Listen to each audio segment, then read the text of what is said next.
My freeloading roommate tried to ruin my life, but I beat him with my bat and sent him to jail. The first time I met Ethan, he was chugging milk straight from the carton at 2 a.m. in my kitchen like he owned the place. I should have known right then. But no, I laughed it off, thinking, oh, he's quirky. Big mistake. Ethan was my new roommate, a friend of a friend situation where my buddy Mark vouched for him. He's chill, Mark said. Quiet guy, works from home. You'll barely notice him. Lies. Ethan was a walking disaster. At first, it was the small things. He'd borrow my food without asking. A pack of my frozen dumplings is gone here, and my last granola bar is eaten there. When I confronted him, he grinned like a toddler caught with a crayon and said, oh, I thought those were for us. Us? Bro, I don't even know you like that. Then there were his work calls. I use quotes because no job I've ever had required screaming profanity at 9 a.m. daily. If you can't close this deal, you're worthless, he'd roar, pacing our tiny apartment like a deranged stockbroker in an evil Netflix series. I'd sit in my room, headphones on, praying for mercy. But the boiling point came with the Wi-Fi. I work remotely as a graphic designer, so internet access is non-negotiable. One day, I noticed the connection kept cutting out. After hours on the phone with tech support, I found out why. Ethan had reset the router password, and didn't tell me. Dude,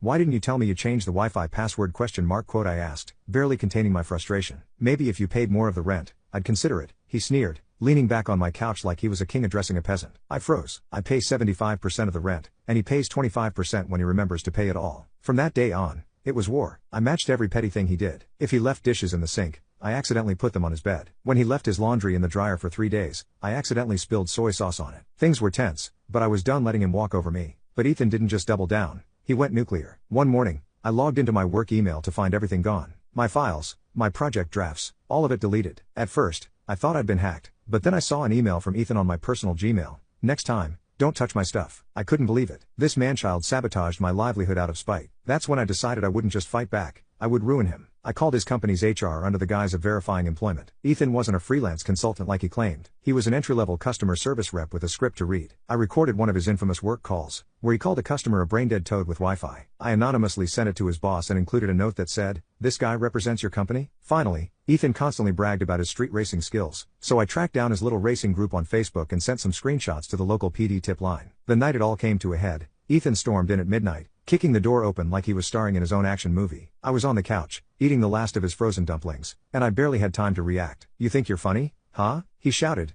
eyes wild. "I know it was you." I stood up, the dumpling still in my hand. "Yeah, it was me," I said, tossing the empty dumpling box at his feet. "You deserve every bit of it." He charged like a linebacker. I felt the impact first, a sledgehammer to the ribs. We hit the coffee table, shattering it into splinters. My vision went white hot from the pain. He was on top of me, throwing wild, sloppy punches. I covered my face with one arm and used the other to grab the only weapon I could reach, a shattered table leg. I swung it like Babe Ruth at home plate. Crack! It connected with his shoulder, and he let out a howl like a wounded animal. "Get off me!" I shoved